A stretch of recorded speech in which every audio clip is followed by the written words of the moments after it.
Think we can get started. All right, excellent. Good evening, everyone. I want to welcome everyone to the Sherrin Woods community briefing by the Parks Department. I'm Paul Sutton, the Urban Wilds Program Manager, and I am joined tonight by Christine Brandeo, Parks Department Outreach Coordinator. And from our design team, we have Duke Bitsko and Andrew Keel. So we are really excited about this project, and we want to go through a presentation. We just wanted to go over a few guidelines starting off regarding this meeting. This meeting will be recorded, and the Parks Department will be posting actually this recording to the project webpage. So it's also possible that people on this meeting will be recording the meeting with their phones, cameras, other devices. So if you don't wish to be recorded during the meeting, just simply keep your microphone and camera off. A couple of other things. What we do is we'll be doing a presentation, then we'll be having a portion at the end for comments and questions. And what we'd like to do is just see if we can remind people to just be respectful of other people's time in asking questions, but also to, if we could just stay focused on the actual subject of the meeting tonight, which is the Phase 2 restoration. And I think finally, if there's at any point, if there's something after the meeting that you'd like to follow up, set up a time to have a further discussion, you can email me, paul.sutton@boston.gov, and we can have another conversation going from there. All right, so I think most people now are pretty adept at participating in the Zoom meetings. If you are joining via phone, please use *9 to raise your hand to ask for audio video permission to ask questions. As we go through the presentation, if you want to add a comment or question, feel free to do so in the chat function. If you want to raise your hand at the end to make some comments, just raise your hand and Christine will help with the audio video permissions. So with that, let's take a look at the agenda for tonight. What we'd like to do is just give a little overview of the project and the Urban Wilds program. We'd like to also introduce the project team. Then we'll go through, move pretty quickly. We'll talk a little bit about the project overview, what the work areas are, take a look at the existing conditions and the design approach. That's what the work is centered on recently. And then we'll finish with talking about next steps and asking for your feedback and questions. So that is the agenda. We thought it would be worth mentioning, especially for folks that may not have been involved up to this point. The Parks Department Urban Wilds program is pretty unique in that the program focuses on the ecology of these natural areas. So we're really focusing a lot about plant and wildlife habitat, but we're also thinking about passive recreation. So it kind of balances those two goals. And let's see, we can go on to the next slide, I think. Again, just some background information. Many people have been following this project and been involved, but we did want to just give a little timeline of Sherrin Woods. The property, really, the city's only owned it for a fairly short time, since 1983. Previously to that, it was private. A key year was 2016. You'll remember the city used some capital monies and also applied for and was awarded a land and water conservation grant of $250,000, and that really funded the Phase 1 project. If you remember, that phase one project, the construction happened in 2018-19, so it's already been a few years. Fast forward 2022, Boston Parks applied for and received in April 2020 a Community Preservation Act grant of $250,000, which was very good news. And that was to rehabilitate and restore the Sherrin Street trailhead buffer, the street edge, and the stormwater outfall. You know, when we did the phase one, we did a lot, but there were other areas that we weren't able to get to, and we wanted to try to finish off things on this Sherrin Street edge. Looking forward, where we are right now, we're in the fall winter 2022. This is where we're talking about the site analysis and some concept designs with you tonight. And then the hope is going forward, spring and summer construction. So this is an exciting timeline. Let's take a look forward. The next slide. Very quickly, again, Christine Brandeo is helping run the meeting tonight. Thanks, Christine. And from our consultant team, engineers, the Hatch engineers and landscape architects, Duke Bitsko is on the call, and Andrew Keel, who's the project manager, will also be making some presentation tonight. And our wetland scientist is LEC for this project. We did want to mention too that I think I want to just give a shout out to the Community Preservation Act Committee. I think Rachel Guilfoyle, she may be on the call tonight. And Rachel, if you are and you'd like to say a few words, please do so. Hi, Paul. Yeah, thank you so much. Yeah, I'm really excited to see this project moving along. It's obviously a really wonderful project, and I'm glad that community preservation was able to support it. I'm excited to see the presentation you have tonight. Thank you. Great, thank you. Thank you. We included a regional context map showing Sherrin Woods, third largest urban wild. Even on this small scale map, it does stand out pretty prominently. We thought we'd go into the presentation now. I'll turn it over to Andrew, and what we'll do is we'll talk a little bit about how this phase two is different from the phase one that was just completed. Andrew, you can take over from here if you would. Thanks, Paul. So like Paul said, I'm the project manager, Andrew Keel with Hatch, who's the design consultant for this project. We were lucky to be involved with the design and construction of the phase one project. So we're very familiar with the site and kind of the jumping off point for phase two. This graphic right here shows more or less all of the components of phase one. So these work areas, the large meadow in the center here, trailhead improvements, construction debris removal. The construction debris removal has been in place for a number of years. Most of it was left in place from kind of the developers' construction of most of these roads. And it's the same thing for phase two. So this isn't new construction debris, most of it. It's been there for a really long time. It's impacted the soil quality. Invasive species management, and then signage and kind of site improvements were a big part of phase one. That's a little bit different in phase two. We don't really have kind of any paths that go through the phase two project area.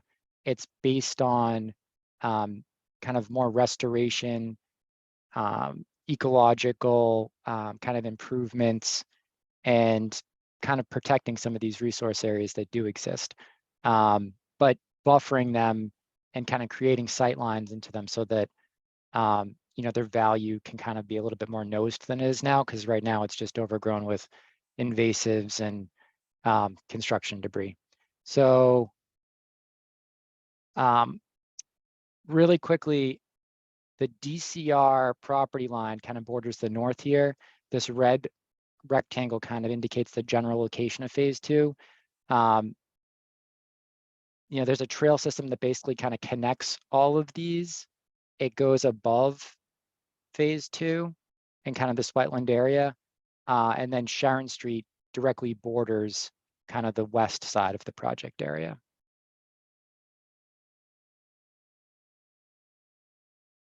And really quickly, these are some photos from the phase 1 improvements. You know, this is a project that we're very proud of.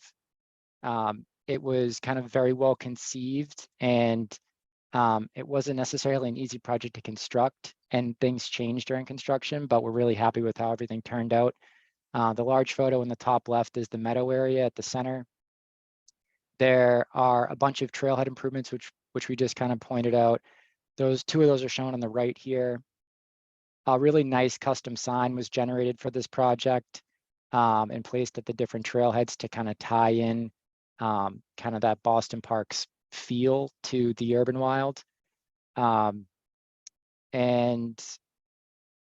it's funny because these restoration projects, when they're done, the restoration is intended to kind of mimic what would otherwise kind of organically and naturally kind of be in place. So you look at it and you're like, well, that's just the woods. But if you can kind of remember, I'm sure the residents do, what some of these areas looked like before, you can really appreciate kind of the transformation. So a couple quick site analysis slides here. Again, Wider Park, a DCR parcel kind of borders directly to the north. This red rectangle, again, is our kind of rough project area for phase 2. This light blue color indicates kind of the resource area, the wetland that's at the base of Pine Rock. This, you can kind of see, it might be kind of hard to see these small blue arrows. Basically, this hilltop, everything from the hilltop, this watershed drains down towards Sherrin Street and towards this wetland. So, you know, Pine Rock and the hilltop here kind of create this valley, this little valley here that kind of make up this wetland habitat that kind of borders I guess it's the east side of this project. And then directly to the south is the Sherrin Street trailhead that was part of the phase 1 project. So, you know, this area has already been improved. That's kind of the jumping off point, is the edge of that trailhead and kind of the views that you kind of get coming up this path. You can see it here. It's a little bit hard to see. This blue line shows that trailhead entrance and then kind of the path system that opens up from that point. So it is kind of a cool experience right here, because you kind of come down through kind of that wetland low area and then up kind of above onto Pine Rock. So you do have some great views down into kind of that wetland area.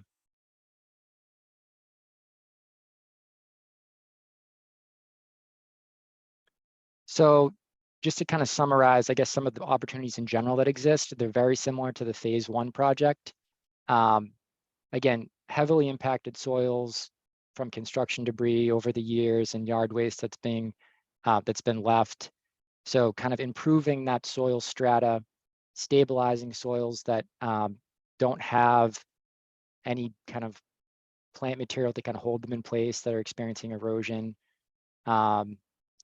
Replacing invasive species with natural plant communities and native plants. And then, you know, with that comes the benefit of increased biodiversity kind of the whole area, and then, you know, the habitat value that comes along with that. And also, you know, if we're able to incorporate kind of a large meadow area as part of phase 1, because it kind of was a much bigger area in general. With that, we were able to do some pollinator habitat. We'll still be able to do some of that as part of phase 2. So we'll see if, you know, that can be incorporated as well. And then again, it's kind of the yin and the yang. You know, when you're trying to kind of restore native plant communities and ecology, you have to kind of work against these invasives that just come in and are really hard to deal with and really hard to get rid of, and just take a lot of repetitive effort, which Paul and his group do a great job with. You know, it's not it's not just the construction implementation of this project, it's an ongoing process. So these are some of the invasive species that exist on site. I'm sure most people are pretty familiar with these.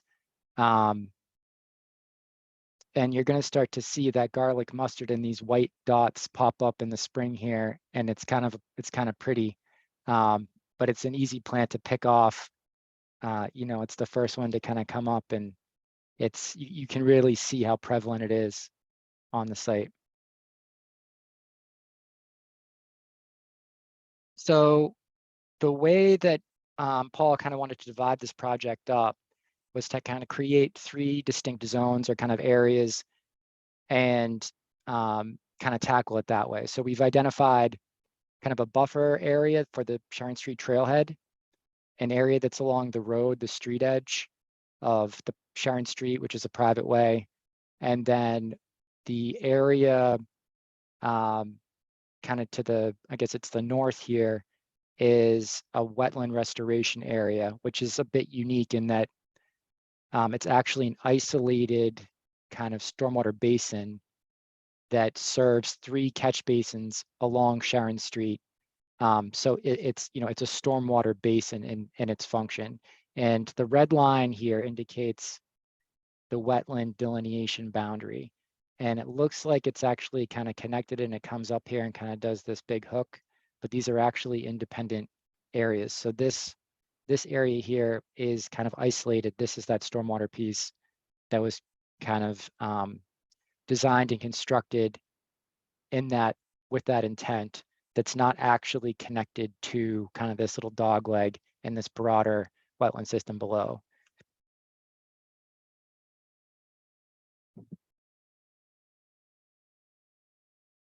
And we're going to kind of work south to north here. So this is, again, this kind of orange yellow dot here is the trailhead itself. There's a path that kind of goes down the hill and then kind of comes back up and wraps around. You can see this group of ailanthus trees really well from the top of the hill here. It kind of dominates this kind of whole corner. You know, we weren't able to tackle this as part of phase 1. So it's really this is kind of the jumping off point for phase 2. So kind of going right up to where we left off, the restoration for phase 1 is kind of that edge. And again, you can see some of the construction debris here. This is asphalt, there's brick and concrete mixed in here.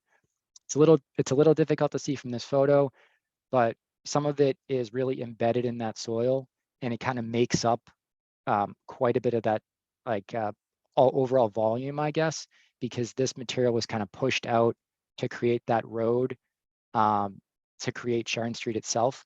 So some of it's really mixed in there. Some of it was later dumped, and it's actually kind of piled up, and that's a lot easier to remove than kind of trying to basically sift and screen out this material from the existing soil. All of that material being dumped has created this kind of choppy grade and kind of like hummocky kind of landform that you can see here. There's no consistent kind of slope to any of this. Again, the poor quality of the soil leads to very little ground cover vegetation, essentially very little understory vegetation, and the trees that do exist are trees that thrive on unhealthy soils like ailanthus and Norway maples, and so they're not the canopy trees that you want to have anyway. There are a few open areas in here. They're only open because there were so many invasive canopy trees that some of those have been kind of taken down along the way, and the you know, moving on to the next slide, when we talk about, I guess, our design approach, you know, we can consider, you know, does this area want to be a restored woodland, or do we want to kind of propose some kind of more open meadow space in this area, kind of similar to what we did as part of phase 1? And again, bittersweet poison ivy, very prevalent. Poison ivy is not an invasive, but it's a nuisance species. So the design approach again for this area, this is one of those kind of piles I was talking about. Again, it's a little bit difficult to see in this photo, but the white line is kind of an indication of what the kind of the the grade should be, kind of that finished surface should be. And you can see just how high. This is just a pile of, I think in this case, this is just asphalt. So an asphalt paving job was done. They had extra asphalt. They backed their truck up into here and they just dumped all the asphalt. So there's quite a few of these. Again, the people that are familiar with phase one remember this from phase one. And as part of phase one, kind of what we did is we took kind of a two-pronged approach, and that you can't kind of address everything. It's just not possible with the budget, with the grades and everything else. This is very accessible, so it's an area that we can restore much easier.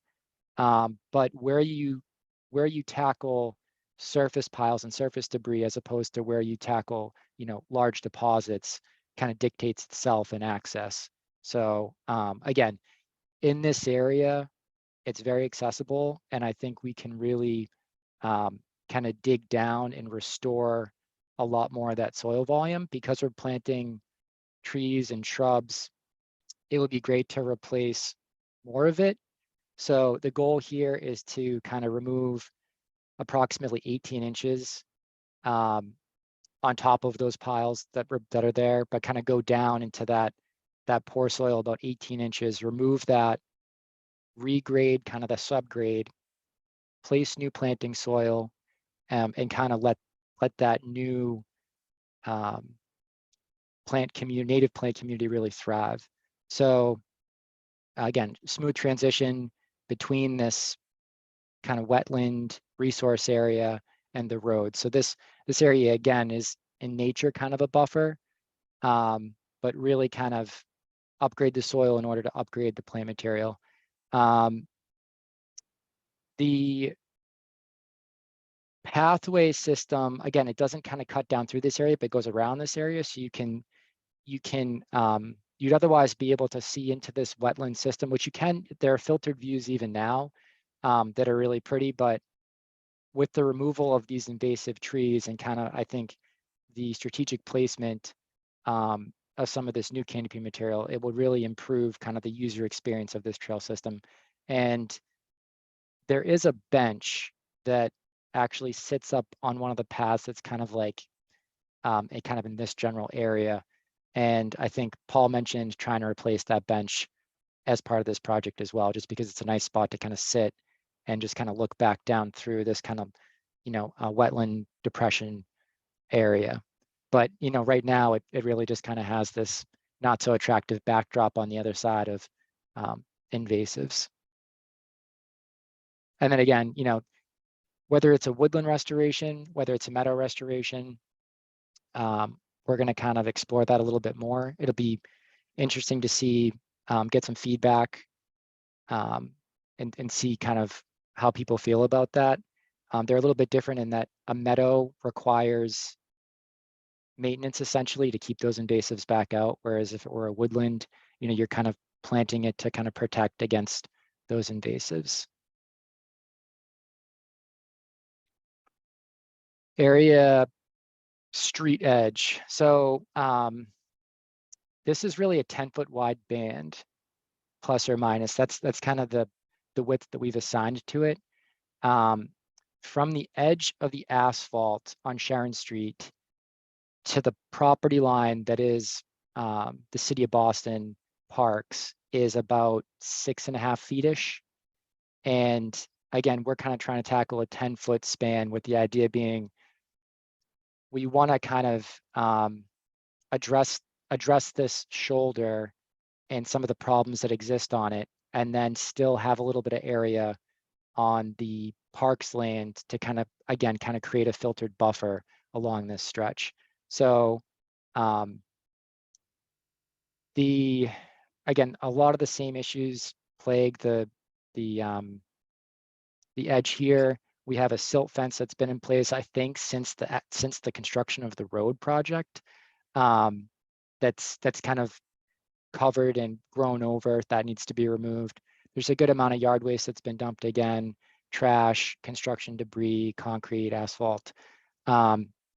The invasive vegetation, but also some of the native vegetation has just kind of, it's never been maintained. It's grown out quite a bit towards the edge, so there really isn't much of a shoulder that kind of separates the vegetation from the road. You can't park a car there very easily because it's that close in some areas. So kind of restoring a bit of an edge and a shoulder that can be kind of easily maintained is something that we're going to look at.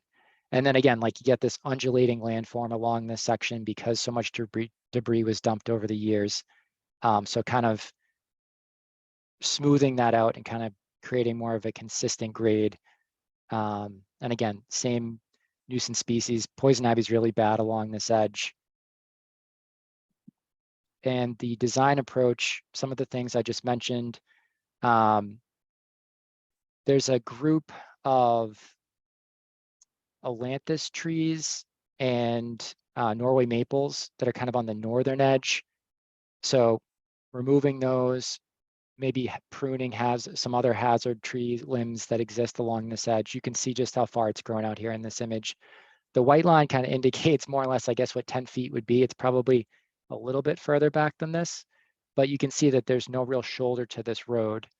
So again, we'd want to kind of use that 6 feet as kind of a nice, clean, maintainable edge, and then kind of have this buffer of ground covers and shrubs that kind of lead down to that kind of wetland system that's kind of further to the east. And again, Sherrin Street, it's private. The condition of the road is not going to be part of this project. It kind of is what it is a little bit, but it's I think the curb and the way that the street drains actively does function as it was designed when these houses were built and when this drainage system was put in. So I think in some areas, because so much of this material is built up on this edge over the years, it actually might kind of pool and sheet flow over the top. But again, by cleaning this up, you can kind of restore, I guess, the drainage pattern that would otherwise kind of follow this curb as well. And for that kind of 6 foot buffer that I mentioned, we'd be targeting a low growing, kind of low maintenance woodland seed mix.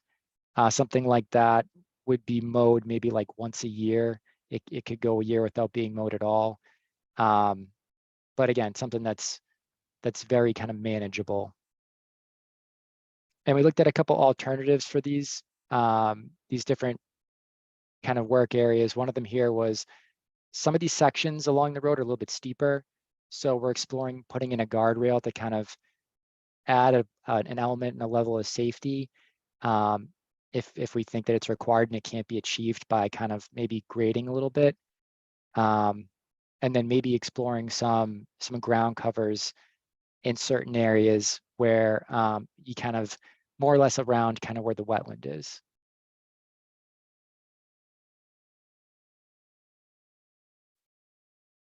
So as you kind of work up, again, this is the property line for DCR and Wider Park that's kind of to the north here. This is that group of trees I was talking about, Norways and Ailanthus, that are pretty big and really kind of dominate the canopy of this area. The blue is a rough boundary for our kind of limit of work. It's really predicated on the contours of this area and kind of the limits of the wetland itself as it was delineated. We took a look at the construction drawings for the kind of stormwater basin as part of the NOI. We don't have as-built, unfortunately, but we were able to get our hands on those. Paul was able to get those, and what they kind of told us was there's quite a bit of sediment that's come into this area over the years. And it looks like it's probably around 18 inches or so. So the path forward on this wetland restoration and how the decisions are made really revolve around how you can keep debris out from coming in the first place. So There are 3 catch basins along Sherrin Street that are part of this private kind of stormwater system that then have a little head wall here, a little an outlet that comes in to this wetland system. Again, those are privately owned. They have language in the deed for the abutters along this stretch that kind of spells out the kind of the maintenance requirements and the upkeep that is supposed to kind of be done. And it's essentially the clean out of this catch basin system. We did a little bit exploration, and the catch basins along this stretch don't have a deep sump, which means they don't have basically a deeper bottom that's intended to kind of catch more material, which would be like 48 inches. And these are around maybe like, I think it was like 20, 25, 26, 27. I think the deepest one was like 35 or something like that. So they're still deep enough that they kind of perform as they were intended. The biggest thing is just cleaning them out. If you clean them out and the system functions as it should, you don't have system that ends up kind of in this wetland basin, and it's much easier to kind of keep this wetland basin looking really nice and not kind of impacting any restoration that would be done. So the maintenance component is really important, but again, those are privately owned. So this photo at the bottom here, you can see the outlet for the basin here. So Sherrin Street's kind of along the back. This is the bottom of that wetland, the area that looks like maybe you have 18 inches of sediment that's built up over the years. Again, it's the same construction debris up along this edge. This edge is really rough. Again, this was material that was basically pushed out to form this edge, so it was never graded really carefully. And even that edge after construction was kind of impacted by even more dumping kind of later on. Again, heavy presence of invasive species. And you can see from this next photo. Again, this is Sherrin Street in the back. This is the bottom of the basin. You can see that this is just kind of completely overgrown. The invasives, the bittersweet, everything is kind of just taken over. You can kind of really see these like shadowy areas here that are just kind of voids in this edge. And I think this is actually that silt fence that we were talking about before that still stretches kind of along the back that needs to be removed. But even like the root flares of these trees are covered up because more and more material was dumped along this edge. So to get in here, to clean the sediment out, to kind of clean this edge up, remove the invasives, and then just come back in with native plants and really kind of restore this wetland to what it should be. But again, all of that kind of hinges on the maintenance of the system and kind of having a plan, an annual clean out plan in place.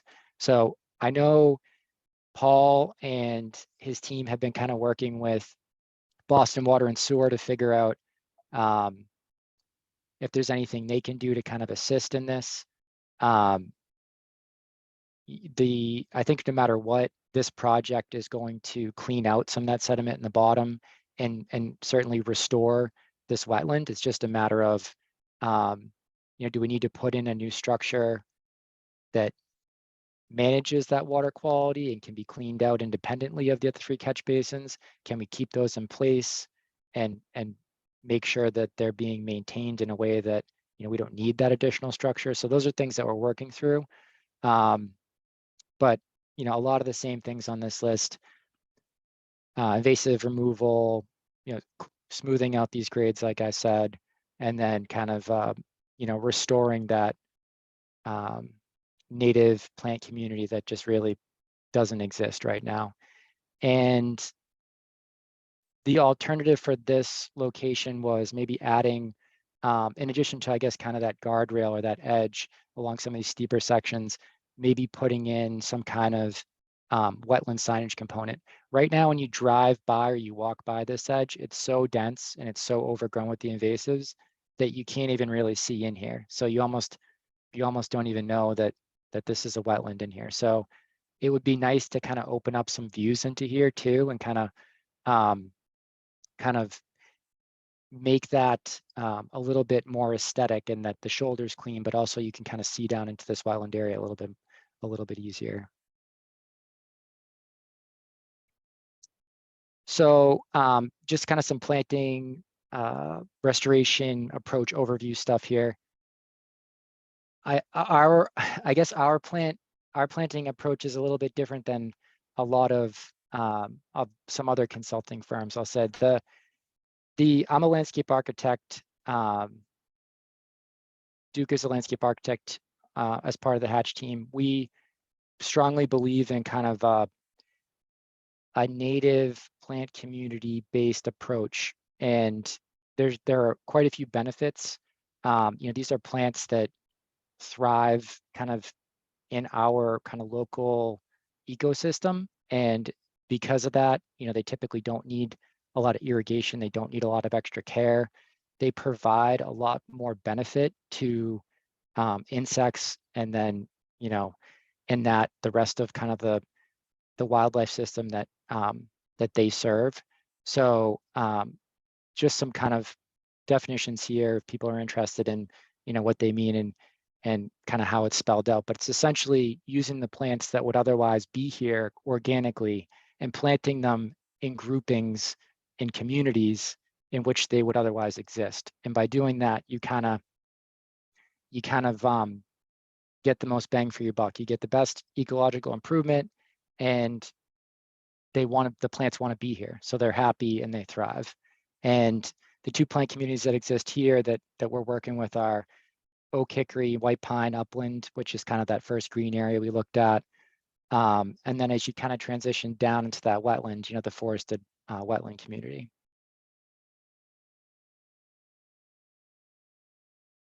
So vegetation layers. So these are really just, and I'm sorry if this is kind of like repeating some of this stuff, but it's really just the breakdown of these kind of layers of the cake, and kind of the benefit that each one and the value that each one kind of bring to the table. And one of the problems with these woody invasives are that they're so dominant on a canopy level that they really deny kind of the understory and the ground cover level completely. They kind of just starve it out.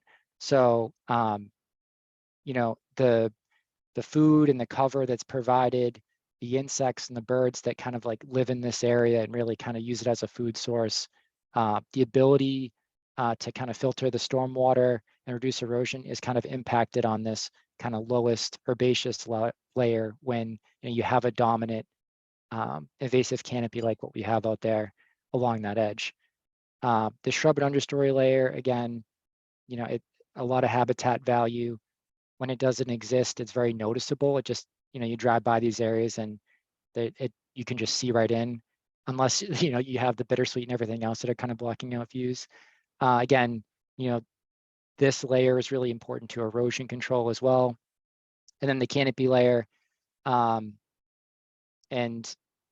again, erosion control is important here. And then, having a really solid canopy helps with the dissipation of rainfall and erosion, but also obviously like heat island and some of these other effects, these little microclimate effects that when you're in the city are really important to kind of consider, because they're a lot more noticeable.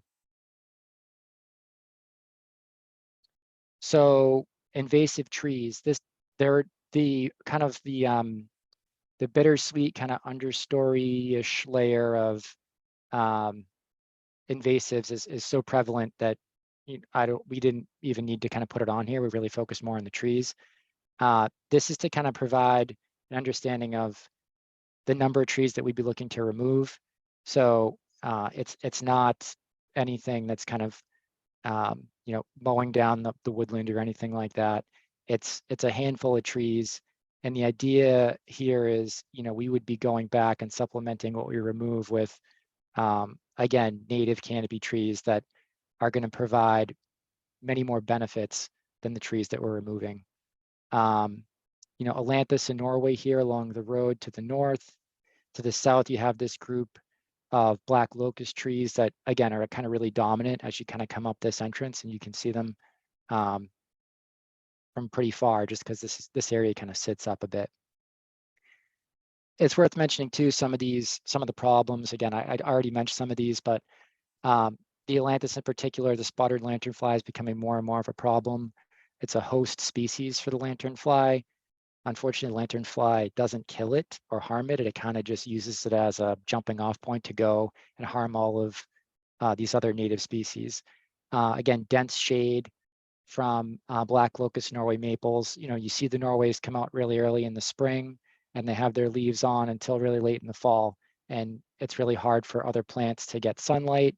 And they just outcompete them. So, you know, they outshade them, they outcompete them, they outgrow them.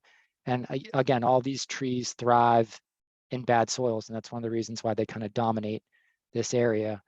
And the alepathy here, there's basically the way that the drip line of these trees and the root system works, it basically inhibits the growth of other kind of understory and ground cover species through chemicals in the soil, basically, that it secretes. So it's really kind of just bad news, and it's another reason why you don't see kind of a more diverse range of species around these trees.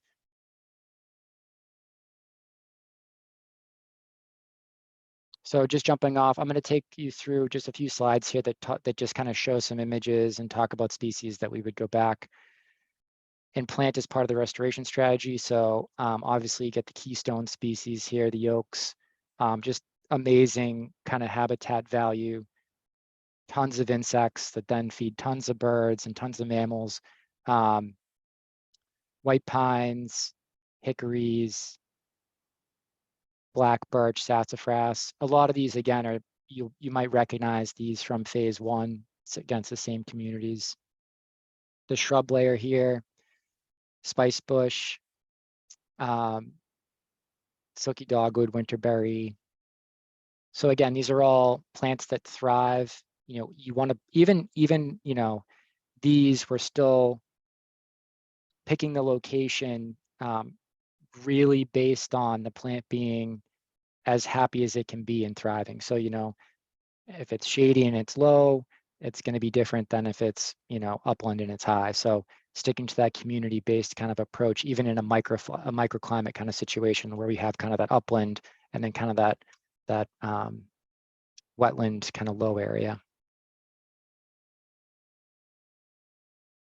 Some understory trees. Again, a lot of these you'd recognize from phase one. Ground covers. And, you know, the white wood aster, and, you know, you can come back and you can find this presentation, like Paul said, online. It's kind of fun because, you know, if you walk phase one in the spring, you're really going to see a lot of these same plants start to pop up that are going to be part of phase two. And then here's a quick concept plan that just kind of shows the integration of kind of all three of these work areas. So, you know, the kind of this wetland system, the restoration of the wetland system kind of to the north, kind of restoring a native canopy where some of these invasive trees are removed here. Again, the natives just kind of dominate this edge right now and kind of shade out kind of this whole area. Keeping this edge open along the road, the street edge on Sherrin Street, and then where the property line exists, kind of creating this buffer with filtered views kind of that lead back down towards that wetland. But cleaning up this edge, removing the construction debris, kind of making I guess a kind of continuous, I don't want to say flat, but more kind of gradual, even shoulder And then this kind of upland piece, this buffer zone from the trailhead that then leads down to the resource area. You know, whether this is restored as a woodland, whether some of this is left open to basically be restored as a meadow. But this is kind of the general approach of kind of what we're thinking here.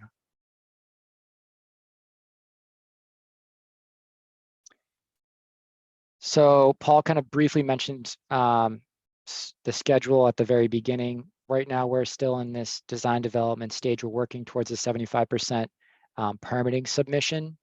That will be the NOI submission, because we're working right next to these, you know, the wetland resource area there. There isn't anything about this project that should create a really long permitting process. So we're anticipating going out to bid in the spring, and then the access to these work areas being so close to Sherrin Street, I think the construction phase would probably just be a couple months in the summer. So, you know, I think we kind of have all the information that we need at this point. We're pushing hard towards kind of finalizing some of these design decisions. It'll be great to hear what people have to say and get their feedback so that we can kind of move towards that 75%. But, you know, this is a pretty fast moving project. And I think, you know, it'll be very similar to phase one in that by appearance, but I think also just success. So I think this is our last slide here. So I'll turn it back over to Paul. I don't know, Paul, if you have anything else you want to add before we do the questions and comments. Yeah, the only thing I'd add is, you know, we focused a lot on the problem areas, these work areas that are degraded, but just keep in mind, once you move just beyond these work areas, this is one of the healthiest parts of the site, this northern end. So we think that this project will really go a long way to complete the restoration on this north end. But yeah, let's open it up and see if people have any comments or questions on just some of the design approach and some general thoughts as we lead into this. So I think Pat has her hand raised. Pat, you can unmute yourself. Okay, this is amazing. I'm so excited. It looks beautiful, everything you've talked about.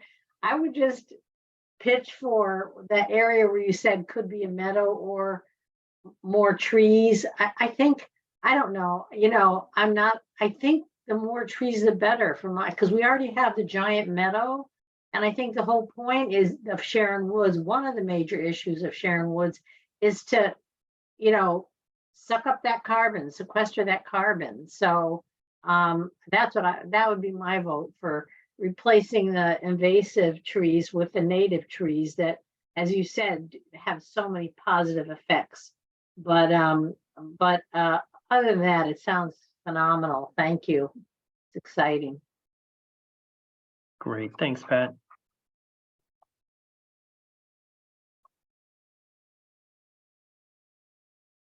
Anyone else wants to raise their hand? Paul, you do have a question in the chat from Dave. What are the thoughts of the plot of land on Dale Street bordering the tracks? Yeah, so that isn't part of this project. Obviously, anyway, any instances where we can grow the pie of the conservation land is great. That would certainly be a great complement to the existing woodland. For this immediate phase, we're focused on trying to get this this phase moving so we can be you know, consistent with our grant application and guidelines. Let's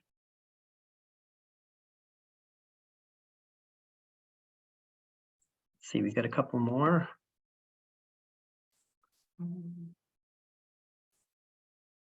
Elizabeth says she agrees that more trees is great. If anyone wants to raise their hand, I can unmute you.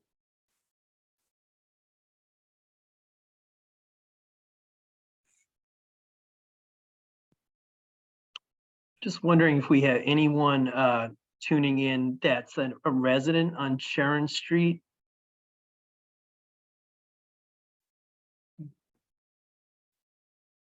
Maybe not.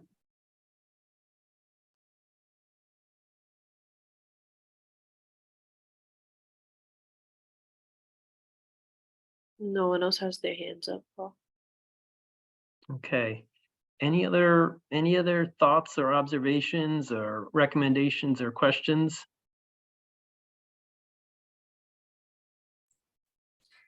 Paul, can I ask a question? Sure. During the planning phase of this, we talked potentially of adding a small sign for the wetland restoration piece. And we know that there's these very nice kiosks at the trailhead entrances. Would a small sign identifying the restoration process and what plants were planted and why, would that be something that would be beneficial to somebody who was walking down Sharon Street, or would something more like a description of that on the Boston Parks website, identifying that, or adding a piece to the actual kiosk? And the question is, a separate sign versus incorporating into what's already there, or the website?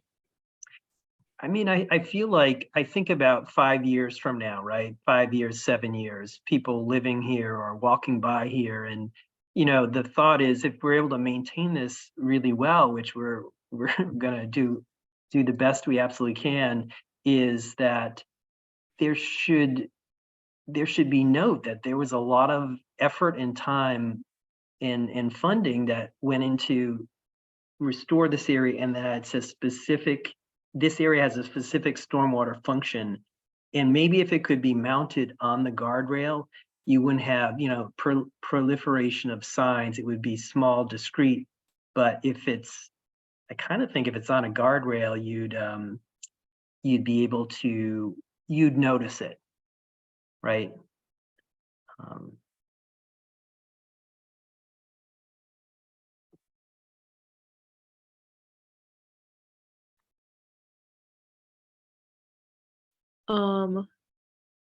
You have, Lawrence says anything about regular glass cleanup?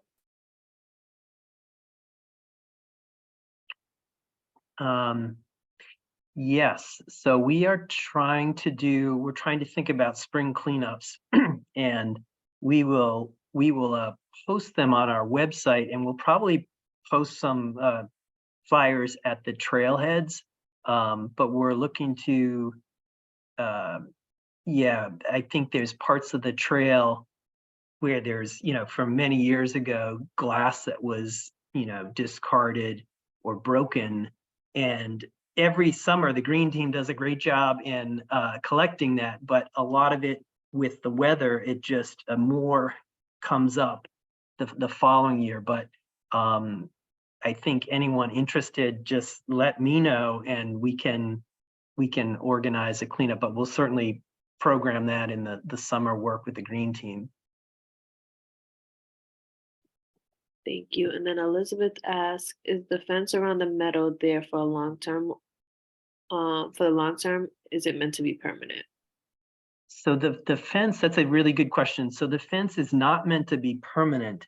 The thought there is that we wanted to really try to get 100% removal of invasive plants and 100% establishment of native plants in that area. And so we're still hiring contractors to do selective herbicide treatment. And so it's still a kind of a work zone. But no, the goal is within the next year or so to release that. The fence was very expensive, so we're glad that we were able to use it for a few years, but it should come down within the year, I would think. Okay, great. And then Joan, just says thank you for the presentation. She's really excited about the updates, and if any of their neighborhood associations can help with anything, let them know.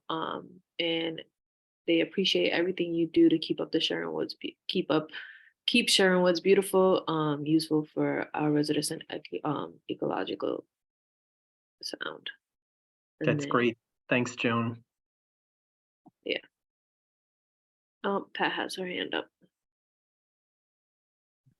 I just wanted to mention regarding the meadow, you know, one of the frustrations, I don't know if people are aware of this, is that certain, you know, dogs have to be leashed, and otherwise they'll damage the woods and the wetlands, and people have been cutting the fence and letting their dogs inside the meadow and doing damage to it. So, you know, how do we as a community make sure that doesn't keep happening if we remove the fence? Yeah, I think we've had some really helpful neighbors who have you know, told us about this, and we've tried to, you know, educate with signs about the delicate nature of the work going on out there. And I think, you know, if people do see problems, we do need to report them directly to animal care and control, and just try to keep getting the message out. We put up those sandwich boards, Pat, you remember, about why it's important for dog leashing, and how this is different from a regular like playground site. This is you know, we're thinking about wildlife here, impacts and such. So we'll try to keep up with the messaging, work with animal care. We just appreciate if people would report that to animal care directly, any problems.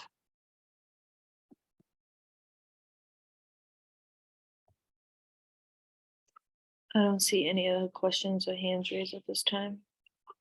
Okay, great. Well, great. Well, I want to thank our design team for the presentation, and thanks for everyone for coming out. We will you know, check the project page. We'll have the meeting posted there, and we'll have some updates as we get. There'll be a hearing on this as part of the wetland permitting, so that'll be the next phase. Finalize design and then do wetland permitting. Does the design team want to say anything before we close?